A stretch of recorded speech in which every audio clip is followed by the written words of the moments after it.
سب سے زیادہ لوگوں کو رہا کیا، اپنے بیٹے کو بھی کیا، لیکن اس نے ڈاکٹر عافیہ صدیقی کو رہا نہیں کیا۔ یہ بدقسمتی ہے پاکستان کے اداروں کی، اور بیسیکلی ناکامی نہیں ہے، وہ کرنا نہیں چاہتے تھے بیسیکلی۔ جو عافیہ صدیقی کا جو مقدمہ ہے نا، یہ ہمارے پاکستان کے عدالتی نظام کو کہتے ہیں نا 130ویں نمبر پر ہے۔ اس مقدمے کی روح سے دیکھا جائے تو امریکی عدالتی نظام تو 148ویں نمبر پہ بھی نہیں تھی۔ بچے بھی دو ان کے جو ہے وہ نہیں ملے، ایک بچہ سامنے آیا اور بعد میں کیا ایسی خطا ہوگی کہ ہماری ریاست بھی نہیں ساتھ چل رہی تھا پاکستان میں آپ کہ جو بچہ بھی بڑا ہوتا ہے، کوئی میٹرک ایف اے کر لیتا ہے، ماں باپ کو سرکاری نوکری مل جائے۔ یہ کوئی بہت اچھا کنسیپٹ نہیں ہے، اور حافظ نعیم الرحمان صاحب نے نہ کرتے ہوئے پاکستان میں اب لاکھوں بچوں کو آئی ٹی کی ٹریننگ دینے کا کام کروا دیا ہے۔ کسانوں کے مسئلے پر انہوں نے پورے پنجاب میں جو ہے وہ اس پر آواز اٹھائی۔ یہ دیکھیں بنیادی کنسیپٹ ہے، یہ عوام کو سمجھنا چاہیے۔ وہ عدالت جو حکومت کی یس میں یس کر رہی ہے وہ عدالت نہیں ہے۔ بات ہو سیاست کی یا ہو ملاقات آپ کے سپر سٹار سے، ہو ٹاؤن گپ شپ یا تبصرہ ملکی حالات پر، صرف خبرنامہ ٹی وی پر۔ بسم اللہ الرحمن الرحیم۔ آج ہم خبرنامہ ٹی وی چینل کے لیے ایک راولپنڈی اسلام آباد کی نہایت معروف شخصیت جن کا تعلق جماعت اسلامی سے ہے اور یہاں پہ راولپنڈی ضلع کے نائب امیر بھی ہیں، اور اس کے علاوہ ایک بہت اچھے اور ٹیلنٹڈ اور سینئر لائر بھی ہیں، یہاں پہ ایڈوکیٹ سپریم کورٹ ہیں جن کا نام عمران شفیق ہے، اور کچھ سیاسی امور پہ بھی بات کریں گے، لیکن اس کے علاوہ ان سے ڈاکٹر عافیہ صدیقی کے کیس کے متعلق بھی بات کریں گے، جس میں کہ یہ ان کی نمائندگی کر رہے ہیں اسلام آباد ہائی کورٹ میں۔ تو آئیے اب ان سے جانتے ہیں کہ ڈاکٹر عافیہ صدیقی کے کیس میں کیا پیش رفت ہو رہی ہے۔ السلام علیکم۔ وعلیکم السلام جی، کیا حال ہے؟ خیریت سے؟ دیکھیے عافیہ صدیقی کا کیس اسلام آباد ہائی کورٹ میں جو ابھی چل رہا ہے وہ 2015 سے زیر سماعت ہے۔ 2015 کے بعد تو اس کی خیر تاریخیں ہی بہت عرصے بعد، سال دو سال میں کوئی ایک تاریخ آتی تھی، لیکن جسٹس سردار اعجاز اسحاق خان صاحب جب ان کے پاس یہ کیس آیا تو 2020 کے بعد سے اب اس کیس میں انہوں نے انٹرسٹ لیا ہے، اور اس کیس میں جو عافیہ صدیقی کے لیے جو ایک جج کر سکتا ہے اپنی قانون اور آئین کے دائرہ کار میں رہ کر، وہ انہوں نے کرنے کی کوشش کی ہے۔ پہلے تو اس پورے عرصے کے دوران ڈاکٹر فوزیہ صدیقی پاکستان سے امریکہ جا ہی نہیں سکی، ان کی بہن ہے سگی، ان کا مقدمہ لڑ رہی تھیں، اپنی بہن سے مل نہیں سکیں، یعنی پاکستان سے کوئی بندہ بھی جا کے اپنی بہن سے مل نہیں سکتا تھا۔ تو جیسے سردار اعجاز اسحاق صاحب نے، اور یہ بنیادی حق تھا، بنیادی انسانی حقوق میں سے ہے، بہرحال ان کی کوششوں سے پہلے تو ان کی آرڈرز کے نتیجے میں حکومت نے ڈاکٹر فوزیہ صدیقی صاحبہ کو پاکستان سے امریکہ بھجوایا، وہ جانے کے قابل ہو سکیں۔ اچھا، پھر جو پاکستانی کونسلر ایکسیس تھی وہ بڑی محدود تھی، وہ ہوتی نہیں تھی، جاتے ہی نہیں تھے، انٹرسٹ ہی نہیں لیتے تھے۔ پھر عدالت کے کہنے پر کونسلر ایکسیس ہونا شروع ہوئی۔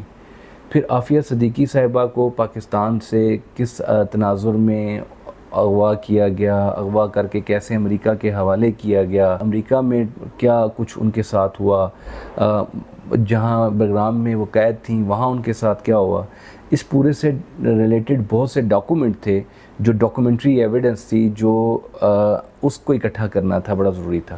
پھر دوسرا ایک پہلو تھا اس کا، وہ یہ تھا کہ جو امریکی جیل کے اندر جو پاکستان کے مختلف کونسلر جا کے ملتے رہے ان سے، وہ اپنی ایک رپورٹ بھیجتے ہیں ایمبیسی کو کہ بھئی ہمارا جو قیدی ہے اس کی یہ کیفیت ہے، یہ ایک بڑے لمبے عرصے پر محیط جو ہے وہ رپورٹیں تھیں۔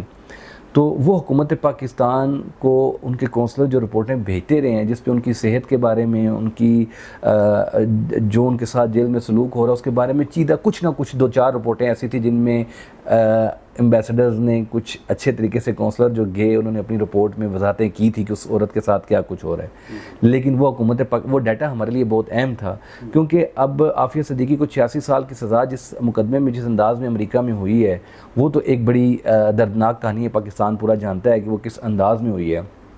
لیکن اب اس کے بعد دو تین آپشن تھے ہمارے پاس کہ ان کو پاکستان اگر واپس لانا ہے تو کیا آپشن ہو سکتے ہیں۔ ایک آپشن یہ ہو سکتا تھا کہ صدر کے پاس معافی کا اختیار ہوتا ہے، وہ معافی کا اختیار استعمال کیا جائے۔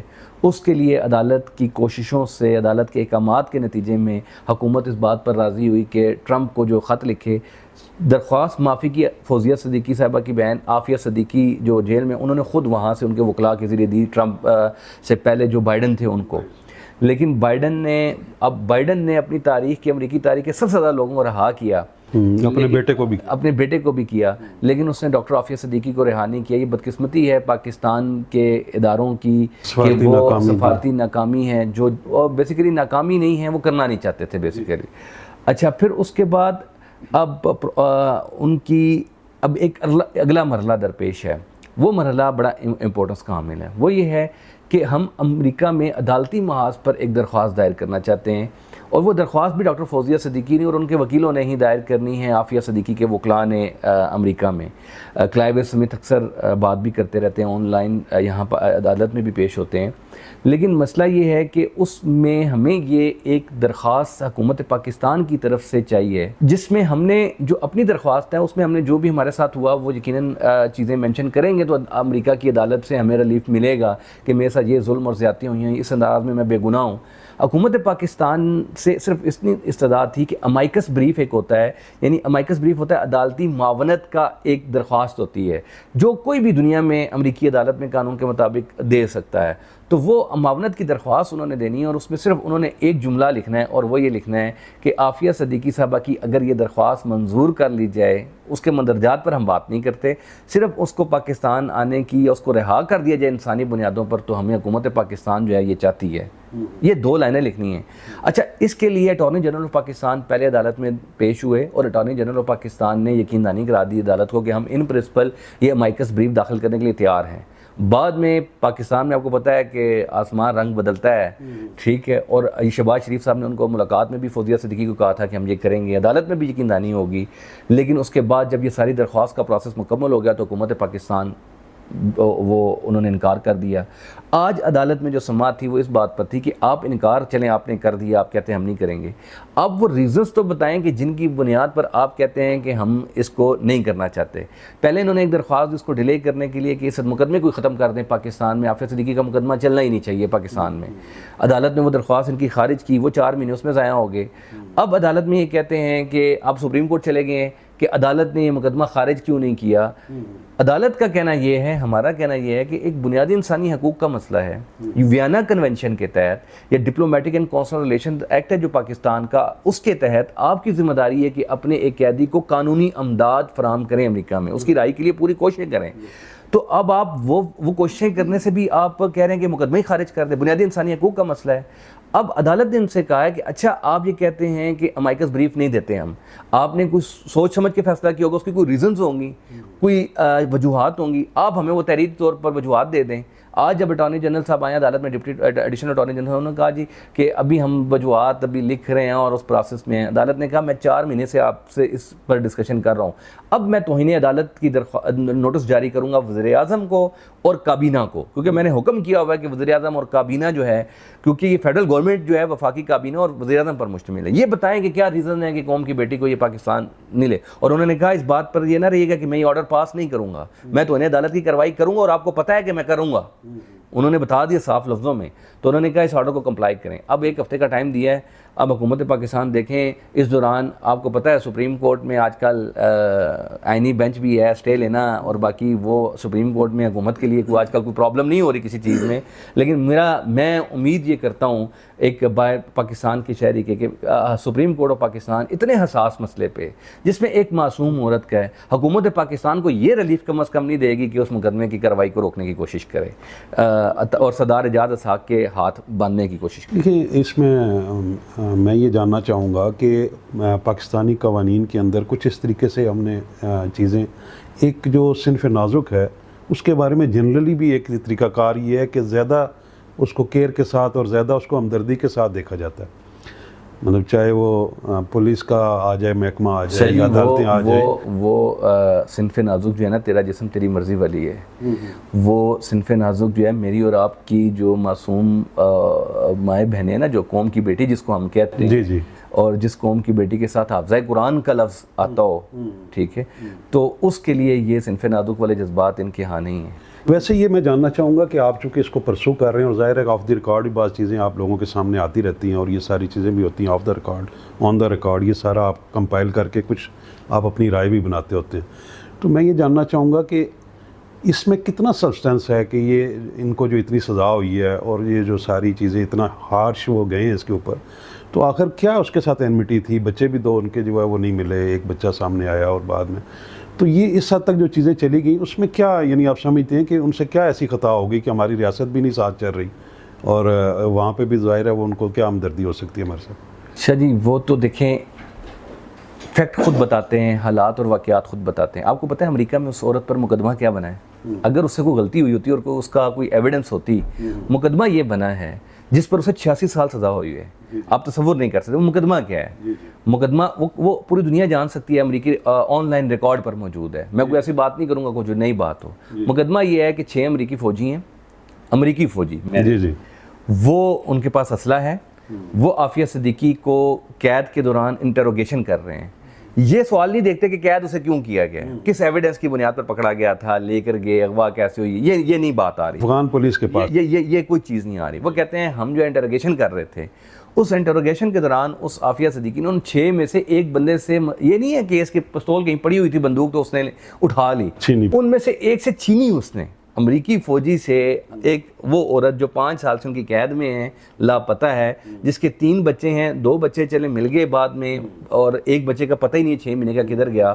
اس عورت کے ساتھ جتنا ظلم و تشدد میں وہ رہ رہی ہے، اس نے آپ سے جو ہے وہ 4 فٹ کی خاتون نے، اس نے آپ سے 2 گولیاں اس کو لگی ہوئی ہیں، اس نے آپ سے کیا کر لیا، بندوق کھینچ لی اور آپ پر فائر کیا. اور فائر مزے کی بات ہے وہ کہیں لگا نہیں، کیس یہ ہے کہ سامنے دیوار پر جا کے فائر لگا. روایتی پولیس ٹھیک ہے، مقابلہ، روایتی پولیس مقابلہ، اور اس بنیاد پر امریکی جج نے اس کو 86 سال سزا دے دی ہے. یعنی دنیا کے انصاف، یہ مقدمہ کہیں بھی اگر دیکھا جائے، وہ اس وقت جس ٹراما میں تھی اور جس حساب میں تھی، اس بیچاری کو سمجھ بھی نہیں آئی کہ میرے کیس میں کیا کر رہے ہیں، کیسے کر رہے ہیں، کس انداز میں ہیں. ہم عدالت میں یہی چیزیں لے کر جا رہے ہیں. امریکی عدالت میں جس جج نے سزا دی تھی کہ یار تم نے سزا کس میٹیریل کو دے کے دی، کس انداز میں دی ہے، یا اس کو پورا کوئی ایسا کریڈیبل جو ہے وہ وٹنس بھی نہیں ہے، کچھ بھی نہیں ہے نا. ٹھیک ہے نا، وہی مدعی ہیں، وہی وٹنس ہیں اس کے اندر، ٹھیک ہے، اور اس میں دے دی ہے. یعنی یہ مقدمہ جو عافیہ صدیقی کا جو مقدمہ ہے نا، یہ ہمارے پاکستان کے عدالتی نظام کو کہتے ہیں نا 130ویں نمبر پر ہے. اس مقدمے کی روح سے دیکھا جائے تو امریکی عدالتی نظام تو 148ویں نمبر پہ بھی نہیں ہے، اس سے بھی مزید نیچے چلا جاتا ہے. لیکن وہ دنیا میں انصاف کے بڑے علمبردار بنے ہوئے ہیں. اب یہ پاکستان کی گورنمنٹ کا کام تھا نا کہ پوری دنیا میں ریئلائز کرواتے کہ یہ ہمارا ہے. لیکن جب آپ نے خود بیچا اور اقرار کیا ہو کہ میں نے بیچا ہوا ہے مشرف صاحب نے، تو جب آپ نے خود بھی اس کو کر دیا. اصل میں ایک شاہ جی آپ اس چیز کو بہت اچھے طریقے سے سمجھ سکتے ہیں کہ جب قومیں اب اس وقت کے حالات دیکھیں نا، تو افغانستان پر جب امریکہ نے حملہ کیا تو انہوں نے کوئی نیریٹو بنانا ہوتا ہے. نیریٹو بنانے کے لیے کچھ سائیڈ سٹوریز بھی ہوتی ہیں، درکار ہوتی ہیں کہ جناب دیکھیں ان کی عورتیں بھی انوالو ہیں، ان کے مرد بھی انوالو، لیکن پھر وہ آپ کے پاس ثبوت بھی تو ہونا چاہیے.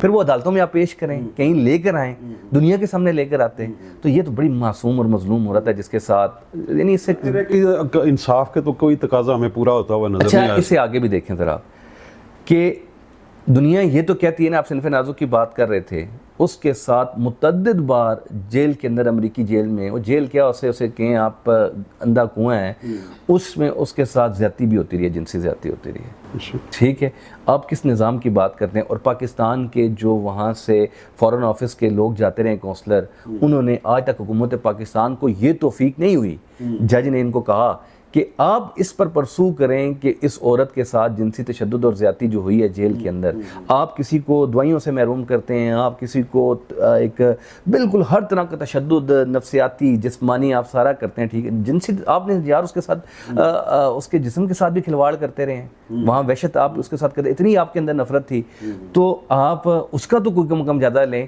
پاکستان کی گورنمنٹ کو آج تک یہ توفیق بھی نہیں ہوئی ہے کہ اس پر کم از کم مذمتی خط لکھ دیں حکومت امریکہ کو. کسی سے بات ہی کر لیتے اس بارے میں. بہرحال یہ ایک نہایت افسوسناک واقعہ ہے جی ہماری ایک تاریخ کا، اور ہماری بے بسی ایک طرح سے میں کہنا چاہوں گا کہ ہم اتنے یعنی مجبور اور بےکس ہیں کیونکہ ہمارے جو قائدین ہیں، جو ہمارے زعماء ہیں، جن کے ہاتھوں میں پاور ہے، وہ شاید جو ہے وہ یہی سمجھتے ہیں کہ ان کے لیے اور بہت ساری چیزیں امپورٹنٹ ہیں، اور یہ جو ہے کسی شہری کو، اور بالخصوص ایک مظلوم عورت کو جو کہ ہماری اس بیٹی ہے اتنی پڑھی لکھی، اور اس کے اوپر الزام یہ ہے کہ القاعدہ اور فائرنگ اور اس طرح کے ایک ایسی، تو اس کو بھی اگر ہم جو ہے وہ کنڈیم نہیں کروا سکے، کسی بھی فورم پہ نہیں اٹھا سکے، یونائٹڈ نیشن میں بات ہو سکتی تھی، دیگر جگہوں، لیکن یہ ایک عالمی عدالت انصاف، یعنی بہت سارے فورمز ہیں لیکن ہم نے کوئی بھی اس پہ استعمال نہیں کیا. تو اب ہم آگے بڑھتے ہیں پروگرام کے دوسرے حصے میں، جہاں پہ ہم بات کریں گے عمران شفیق صاحب سے کہ ملک کے اندر جو یہ سیاسی حالات و واقعات چل رہے ہیں، ایک تو یہ ہے کہ جماعت اسلامی کا رول، اس پہ بات کروں گا کیونکہ پہلے ظاہر ہے جو امیر رہے ہیں پیچھے، تو ان کی کارکردگی جو ہے وہ باوجود کوشش کے اس طرح سے نکھر کے سامنے نہیں آئی. تو یہ عمارت کی تبدیلی کے بعد ایک امید کی جا رہی تھی کہ جماعت اسلامی جو ہے وہ زیادہ وائبرنٹ ہو کے آئے گی. تو یہ جانتے ہیں کہ اس میں کیا تبدیلی آئی. اچھا، یہ ایک تو پہلی بات یہ ہے کہ یہ یقیناً جماعت اسلامی کا ایک انٹرنل نظام ہے. ہم لوگوں کو موقع دیتے ہیں کہ لیکن جماعت اسلامی میں یہ تاثر نہیں ہے کہ پہلے امیر صاحب کی کوئی کارکردگی اچھی نہیں تھی. انہوں نے جس انداز میں کام کیا اور جتنی محنت کی اور جتنی لگن کے ساتھ کام کیا ہے، یعنی آپ کو میں ایک بات بتاؤں، یہ جو پاکستان کے بڑے بڑے لیڈر ہیں نا، یہ شاید، اور وزیر اعظم ہوتے ہوئے بھی آپ کو تو بہت لیڈرز کا پتہ ہے، یہ کسی کے جنازے اور دعا کرنے کے لیے تو یہ اس کا ان کے اندر نہیں تھا. سراج الحق صاحب پاکستان کے طول و عرض میں کسی دیہات میں بھی اگر جماعت اسلامی کا یا کوئی اہم رہنما اگر کسی کو کوئی مسئلہ پیش ہوا ہے، وہ بیمار بھی ہوا ہے، تو وہ جو ہے اس کی عادت کرنے کے لیے پہنچے. اتنے متحرک آدمی رہے ہیں، تو انہوں نے بہت کام کیا، اپنی طرف سے بہت کوشش کی ہے. بہرحال جماعت اسلامی کے اندر یہ ایک چیز ضرور تھی کہ کراچی کے اندر جس طرح حافظ نعیم الرحمان صاحب نے کارکردگی دکھائی ہے، اور ایک بات آپ دیکھ سکتے ہیں کہ پی ٹی آئی اس وقت پورے زور و شور میں تھی کراچی میں، ایم کیو ایم اپنی اس پوری طاقت میں تھی. اس کے باوجود حافظ نعیم الرحمان صاحب نے کراچی میں جماعت اسلامی کو بڑی قوت بنایا کہ جس کے مقابلے میں ساری قوتوں کو اکٹھا ہونا پڑا. تو یہ ان کی کارکردگی تھی. حافظ نعیم الرحمان صاحب میں ایک خوبی ہے، اور وہ یہ ہے کہ نوجوان نسل کو اٹریکٹ کرنے کی اور ان کو کوئی کنسٹرکٹیو کام دینے کی. یعنی اب جو ان کا جو ویژن ہے نا یہ والا کہ نوجوان نسل کو آپ آئی ٹی میں فیسیلیٹیٹ کریں. دیکھیں باتیں تو سارے کرتے ہیں، لیکن ایک نوجوان کو آپ ایکوپ کرتے ہیں، اس کو ایک ٹیلنٹ دیتے ہیں، اس کو ایک ہنر دیتے ہیں، اس کو سکھاتے ہیں اور اس کو لے کر آتے ہیں تاکہ وہ، یہ آئی ٹی کی ایک ایسی فیلڈ ہے جس کے لیے پاکستان کی ریاست پر وہ کسی قسم کا بوجھ نہیں ہے. ہمارے یہاں کنسیپٹ یہ پایا جاتا تھا پاکستان میں آپ کہ جو بچہ بھی بڑا ہوتا ہے، کوئی میٹرک ایف اے کر لیتا ہے، ماں باپ کو سرکاری نوکری مل جائے. ٹھیک ہے، یہ کوئی بہت اچھا کنسیپٹ نہیں ہے.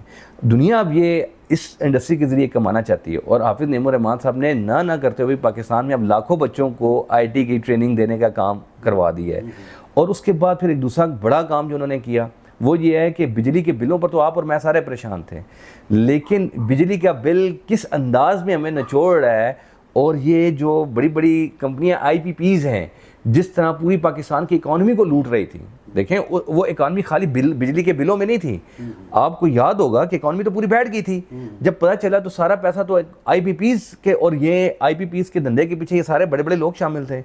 اس کو بریک بھی لگی ہے، بہت سی کمپنیوں کو ختم بھی کرنا ری نیگوشیٹ ہوا، چیزیں چلنا شروع ہوئیں، اور آپ کو بہتری نظر آنا شروع. یعنی چوری ایک پکڑی گئی، اور چوری پکڑنے کے بعد عوام تک وہ چوری پہنچ گئی کہ یار یہ اس طریقے سے کر رہے ہیں. تو یہ ایک بڑا حافظ صاحب کا کارنامہ ہے. حافظ صاحب کی جو پھر آپ کو یاد ہوگا کہ کسانوں کا جو بڑا مسئلہ پیدا ہو گیا، ٹھیک ہے، کسانوں کے مسئلے پر انہوں نے پورے پنجاب میں جو ہے وہ اس پر آواز اٹھائی. تو حافظ صاحب میں نا جدید دور کے اندر نوجوانوں کے ساتھ، کراچی کے لوگ ویسے بھی آپ کو اندازہ ہے بڑے پاکستان میں باقی لوگوں سے آگے تھوڑا سا ان کی ہوتی ہے. تو حافظ صاحب میں ایک خوبی یہ ہے کہ انہوں نے نا پورے نوجوانوں تک جماعت اسلامی کی جو پینیٹریشن تھی نا وہ متاثر ہونا شروع ہو گئی تھی. لیکن اب یہ ایک کمی محسوس ہمیشہ سے ہوئی ہے، ٹھیک ہے، کیونکہ ہم نے بھی کالج کا ٹائم گزارا، اس وقت تو بڑا متحرک ہوتی تھی ساری چیزیں. تو بعد میں تو بالکل وہ اس کو کیپ کر دیا گیا، یونینز اور یہ ساری چیزیں. تو ہم نے وہ والا دور دیکھا، الیکشن والا بھی، اور یہ سارا. تو اس وقت جماعت کی جو ہے وہ پریزنس ہر جگہ محسوس کی جاتی تھی، اور اس کو وہ ریفلیکٹ ہوتی تھی نیشنل الیکشنز میں بھی. تو مطلب یہ کہاں پہ یہ یعنی بیچ میں کوئی ایسا کام ہوا ہے کہ جس کی وجہ سے جماعت جو ہے وہ یعنی گراس روٹ لیول پہ لوگوں سے منقطع ہوتی جا رہی ہے؟ اس میں آپ کیا دیکھتے ہیں کہ حافظ صاحب جو ہے آپ اس میں کیا کریں گے؟ کیونکہ لوگ تو جو ہے وہ ظاہر ہے کہ آپ کہہ رہے ہیں نوجوانوں کو ٹھیک ہے وقتی اٹریکشن یا ان چیزوں پہ صحیح ہے، لیکن اصل بات تو یہ ہے کہ اس نظریے کے اوپر لوگوں کو لے کے آنا، قائل کرنا، اور ان کو ٹرانسلیٹ کروانا ووٹ والے دن. تو وہاں پہ جانے کے لیے آپ کیا سمجھتے ہیں، کیا تبدیلی آ گئی ہے؟ اچھا، ایک چیز یہ ہے، ایک ہوتا ہے کسی پارٹی کا گراس روٹ تنظیمی وجود، ایک ہوتا ہے اس کا وہ ووٹ جو آپ کہہ رہے ہیں ٹرانسلیٹ ہو کر آپ کے ووٹ کی صورت میں آنا. تنظیمی وجود جو ہے جماعت اسلامی کا بڑا ہے. جماعت اسلامی میں عورتوں کی تنظیم، نوجوانوں کی تنظیم، مزدوروں کی تنظیم، جماعت اسلامی خود یہ پبلک میں بڑی ہے. جماعت اسلامی کا الخدمت کا جو نیٹ ورک ہے، آپ کو کہیں بھی ہوگا کوئی بڑی آفت آئے گی، آپ کو سیلاب، زلزلہ، یہ جو بھی، اس میں آپ کو جماعت اسلامی غزہ، ہر جگہ جماعت اسلامی کے ریلیف کی ایکٹیویٹی، وہ جو ہے نا وہ آپ کا وجود بتاتے ہیں کہ آپ کے پاس گلی محلے کی سطح پر کتنی افرادی قوت موجود ہے. لیکن جب اس کو ووٹ میں لے کر آنا ہوتا ہے، یقیناً یہ ایک بڑا سوال ہے. جماعت اسلامی بھی اس پر غور کرتی ہے، اور شاید اسی وجہ سے کہ ہماری پوری جدوجہد ووٹ میں ٹرانسفارم نہیں ہو رہی. اس کی ایک وجہ تو آپ کو پتہ ہے پاکستان کا الیکشن کا نظام ہے، جو جماعت اسلامی کے ساتھ جو کچھ کراچی میں اور باقی کے پی میں جو جیتی ہوئی سیٹوں کو جس انداز میں ہرایا گیا ہے، اور فارم 47 والی جو پوری ایک آپ کو ساری چیزیں پتہ ہیں، تو ایک تو یہ بھی ہے کہ ہمارا جو شیئر ڈیو بنتا تھا، اس شیئر کو بھی ہم سے زبردستی طور پر چھینا گیا ہے تاکہ پارلیمان میں ہماری ریپرزنٹیشن نہ ہو سکے. اور جو قانون سازی یہ خود سر وہ میں اس حد تک آپ کی بات ٹھیک ہے، وہ دوسرے بھی آپ پر یہی الزام لگاتے ہیں کہ 47 پہ آ گئے ہیں اور یہ، لیکن ایکچوئل جو پاور سینٹر ہے، پاور ہب ہے، وہ پنجاب ہے. پنجاب میں یہ محسوس کیا جا رہا ہے کہ یہاں پہ اکثر جو ہے وہ اس زمانے میں بہت بڑی تعداد میں ایم پی ایز بھی سلیکٹ ہوتے تھے، ممبر نیشنل اسمبلی بھی لوگ بنتے ہوتے تھے، اور اسی کوٹے میں سینٹ میں بھی سیٹیں آتی ہوتی تھیں. تو یہاں پہ ایسا کیا ہو گیا کہ مطلب پنجاب میں تو ہمیشہ سے جماعت کی ایک بڑی تگڑی اور بڑی یعنی کہ افیکٹو قسم کی چیزیں یہاں پہ پریزنس اور ہر چیز، اور بڑے ووکل لوگ رہا کرتے تھے، وہ بھی ہمیں خیر سے اب کوئی اتنا نظر نہیں آ رہے. تو اس پہ اب یعنی کیوں پیچھے چلے گئے ہیں لوگ؟ دیکھیں، ہر چیز کا ایک ٹائم ہوتا ہے. جب طلبہ یونین تھی، طلبہ یونین نے جس طرح سے حافظ سلمان بٹ صاحب کی طرح لیڈرز پیدا کیے، لیاقت بلوچ صاحب رہے، باقی امیر العظیم صاحب، یہ سارے وہ ہیں. ایک عمر بھی ہوتی ہے، ایک آپ کا جب جوانی کا جوش، جذبہ اور جنون جو ہے وہ بالکل ایک ہے. قاضی حسین احمد صاحب کی اپنی لیڈرشپ کا ایک کرزمہ، ان کے اندر جو چیزوں کو اٹھانے کی جو صلاحیت تھی، جو اتحاد بنا کے ان کو وہ لے کے چلنے کی، یہ ایک فیکٹرز ہیں کچھ کہ جن کو آپ اگنور نہیں کر سکتے. میں صرف سب اچھا کی جب بات آپ کے ساتھ کروں گا تو وہ بہت مناسب بات نہیں ہوگی. لیکن یہ، اور پھر دوسری بات ہے، ایک اور چیز بھی ہے کہ بہرحال پاکستان میں سیاست میں کچھ لوگوں کو اتار کے ان کو پروموٹ بھی کیا گیا ہے. میڈیا کے ذریعے، سوشل میڈیا نے ایک پوری مہم چلائی گئی ہے. جنرل پاشا صاحب نے ایک پوری انویسٹمنٹ کی، اور وہ 10-12 سال 15 سال کی انویسٹمنٹ کے بعد انہوں نے ایک پوری ایک جنریشن تیار کی. اس فیکٹر کو آپ، اور اس نے پاکستان کی تمام پارٹیوں کو نقصان پہنچایا ہے. وہ جو چیز ہے نا سیاست میں جو مداخلت ہے، اس مداخلت نے آپ صرف جماعت اسلامی کو نہیں کہہ سکتے. یہ آپ پیپلز پارٹی کو دیکھیں گے تو پنجاب سے پیپلز پارٹی کا وجود بھی سکڑ گیا. آپ دیکھیں گے تو نون لیگ بھی جو ہے وہ اپنی وہ سکڑی.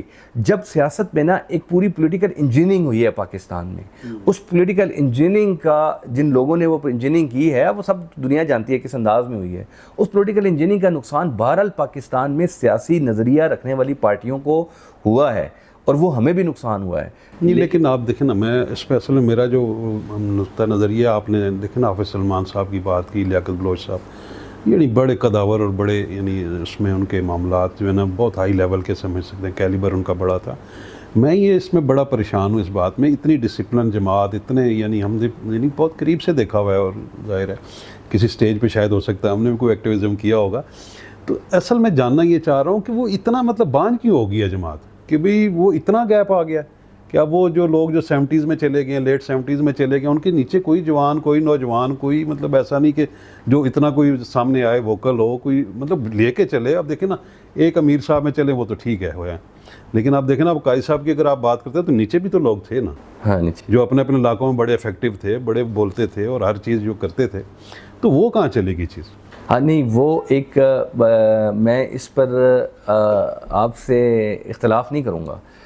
تنظیمی سٹرکچر میں جماعت اسلامی کے یہ ایک خلا موجود ہے. جماعت اسلامی کو اپنے تنظیمی سٹرکچر پر اس چیز پر ضرور غور کرنا چاہیے کہ آپ کو ٹیلنٹڈ، قابل نوجوان جو ہے ان کو آپ آگے آنے کا موقع دیں، وہ جماعت اسلامی کو لیڈ کریں. حافظ نعیم الرحمان صاحب سے اس دفعہ جو ہماری ملاقات ہوئی، انہوں نے کہا کہ آپ ہر ضلع میں، ہر جگہ پر لوگوں کو، نوجوانوں کو جو ہے وہ آپ موقع دیں، وہ آگے آئیں اور وہ اس پر کام کریں.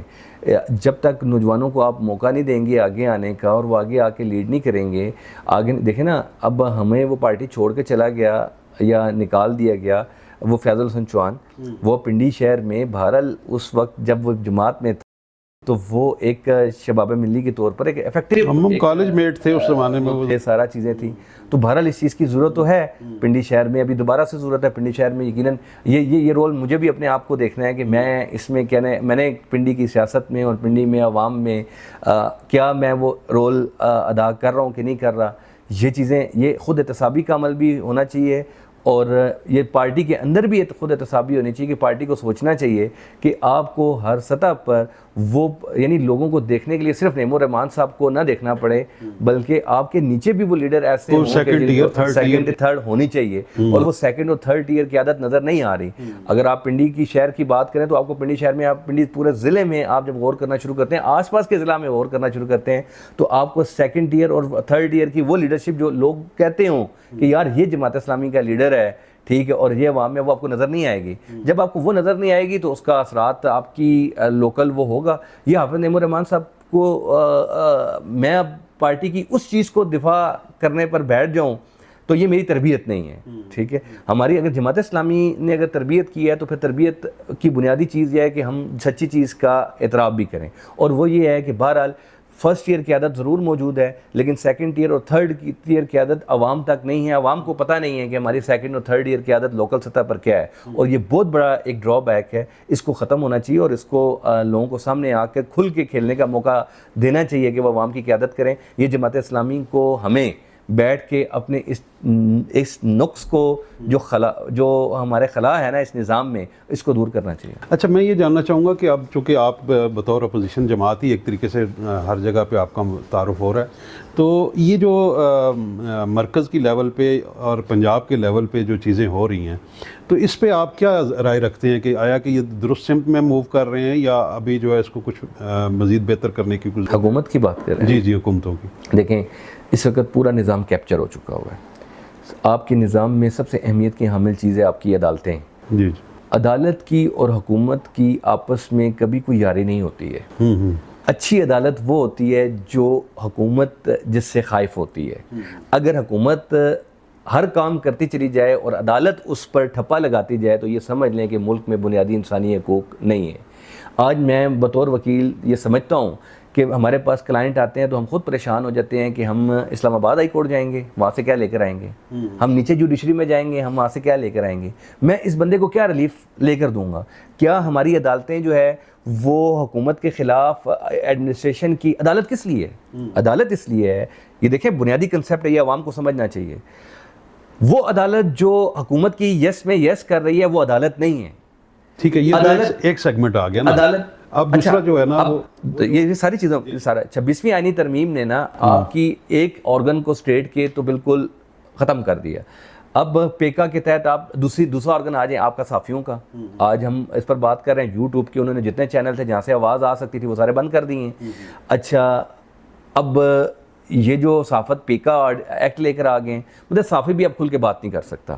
دوسرا ستون آ گیا، آپ صحافت کو چوتھا ستون کہتے ہیں، وہ بھی ختم ہو گیا. پارلیمان کیا ہے؟ پارلیمان ربر سٹیمپ ہے. انہوں نے کہا 26ویں آئینی ترمیم کرنی ہے، انہیں یہ بھی نہیں پتا کہاں سے لکھی ہوئی آئی ہے، کس نے لکھ کر دی ہے، کیسے آئی، اور 26ویں آئینی ترمیم پر وہ لگا کے اگر لوگوں نے پڑھا بھی نہیں ہے. پورا پاکستان جانتا ہے 15 منٹ میں ایک فلور پہ پاس ہوئی ہے، دوسرے فلور میں 2 منٹ میں پاس ہو گئی ہے. ایسا ہی ہوا ہے. اس کا مطلب ہے آپ کی پارلیمان بھی فنکشن نہیں کر رہی. پارلیمان نے پچھلے 3 سال میں جتنی قانون سازی کی ہے وہ فیٹف کے نام پر کی ہے. فیٹف کیا ہے؟ وہ باہر کا ادارہ ہے. وہ آپ کو کہتا ہے یہ قانون بنا دو، آپ قانون بنا کے آ جاتے ہیں. پارلیمان میں آپ کو کوئی مسئلہ ہو جائے تو پارلیمان میں آپ کی آواز اٹھے گی؟ کیا پارلیمان یہ کہنے کی پوزیشن میں ہے اس وقت فارم 47 کی؟ آپ مجھے بتائیں، جب آپ کی اچھا حکومت کون چلا رہا ہے؟ کس کی حکومت؟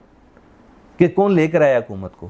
آپ یہ بات اس وقت پاکستان میں ویسے نہیں، ٹھیک ہے وہ جیسے بھی آ گئے. میں ویسے ایک بات کر رہا ہوں کہ بھئی جو ابھی بظاہر آن گراؤنڈ آپ کیا سمجھتے ہیں معیشت کے میدان میں کچھ بہتری آ رہی ہے، یا جو لوگوں کی ایڈمنسٹریشن جو ضلعی ایڈمنسٹریشن وغیرہ ہے اس میں آپ کچھ سمجھتے ہیں کچھ تھوڑی بہت کوئی بہتری ہے، یا وہ بھی یعنی اگلے ہاتھ سے بھی گئی؟ دیکھیں، اس وقت اس دفعہ کا جو بجٹ آیا ہے، اس بجٹ کو دیکھنے کے بعد پاکستان میں کوئی باشعور آدمی یہ نہیں کہہ سکتا کہ اس وقت پاکستان میں عوام کی کوئی حالات پر بہتری آئی ہے.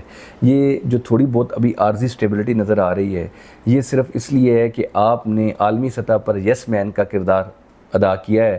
آپ کو کچھ جگہوں سے قرضے ملے ہوئے ہیں, آپ اس کی بنیاد پر چل رہے ہیں. یہ پاکستان کی وہ معیشت نہیں ہے جس میں معیشت کو جاننے کا طریقہ کار یہ ہے کہ کیا پاکستان کی جی ڈی پی پروڈکشن میں اضافہ ہوا ہے, پاکستان میں کوئی نئی انڈسٹریاں لگی ہیں, پاکستان میں کوئی سائنٹیفک ایکسپلوریشن شروع ہو گئی ہے, پاکستان میں لوگوں کو, نوجوانوں کو تعلیم کے موقع زیادہ مل گئے ہیں. یعنی ان ساری چیزوں میں سے جب آپ کو کچھ بہتری نہیں ہو رہی ہے تو آپ کیسے, میں ایک چیز, میری ایک دکان ہے, اس دکان سے میں کوئی چیز بیچ ہی نہیں رہا مارکیٹ میں, تو آپ مجھے کیسے کہیں گے کہ میری, دیکھیں نا ملک جو ہے وہ اس کو آپ ایک سمجھ لیں تاجر ہے. جب ملکی طور پر میں کو پروڈیوس کر کے باہر بھیجوں گا تو میرا اس کا مطلب ہے کاروبار چل رہا ہے. جب میری تو اس چیز میں کوئی اضافہ نہیں ہو رہا, نہ میری زراعت بہتر ہو رہی ہے, میں چیزیں ساری درآمد کرتا جا رہا ہوں ہر چیز پہ, تو پھر میری معیشت کی کہاں سے بہتری ہو رہی ہے؟ کوئی بہتری نہیں ہے. یہ عارضی چیزیں ہیں. ٹھیک ہے, کسی دن بلبلا. بہت بہت شکریہ, آپ نے ہمیں وقت دیا. یہ تھے عمران شفیق صاحب, ایڈوکیٹ سپریم کورٹ اور نائب امیر جماعت اسلامی راولپنڈی. تو ہمیں اجازت دیجیے, انشاءاللہ اگلے پروگرام میں پھر آپ کی خدمت میں حاضر ہوں گے. اللہ حافظ.